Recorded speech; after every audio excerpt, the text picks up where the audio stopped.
Welcome to County Portal, your simple source for local government services and public records. Let's get started. Does the Social Security office check for warrants, and could you be arrested for just walking in? This is a question that causes a lot of anxiety, and the answer isn't a simple yes or no, but it's crucial to understand the details.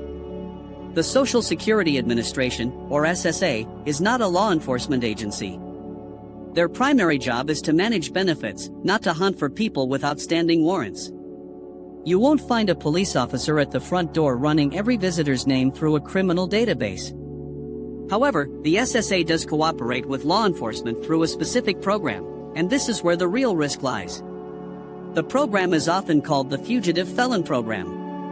Here's how it works. Law enforcement agencies, like the FBI, U.S. Marshals, or local police, can provide the SSA with information about individuals who have an outstanding felony warrant or who are violating the terms of their parole or probation. When the SSA receives this information, they flag that person's social security number in their system. The keywords here are felony, parole, and probation violation. We are not talking about unpaid traffic tickets, misdemeanor charges, or a bench warrant for missing a court date for a minor offense. The focus is on serious crimes.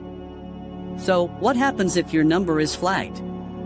First, it can directly affect your benefits. If you are applying for or receiving Social Security Disability, SSDI, or retirement benefits, your payments can be suspended for any month you are considered a fugitive felon.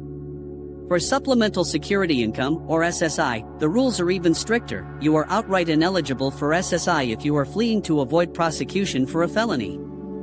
Now, let's talk about getting arrested. If you walk into a Social Security office and your file is flagged with an active felony warrant, it is absolutely possible that the SSA employee could be required to notify law enforcement. They won't arrest you themselves, but they can make a phone call, and you could be arrested right there at the office or shortly after. The system isn't perfect, and it doesn't happen every time, but the risk is very real. The SSA's computers are linked to various federal and state databases, so when you apply for benefits or even just request a new card, your information is being cross-referenced. If a match for a serious warrant comes up, that information can be shared. So, to summarize, the SSA doesn't actively search for every warrant on every person.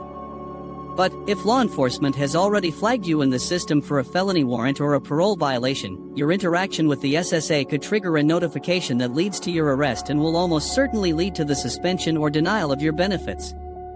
The safest course of action is always to consult with an attorney to resolve any outstanding warrants, as ignoring them can create much bigger problems down the road, especially when federal benefits are on the line. Thank you so much for watching. If you found this information helpful and want more straightforward answers to your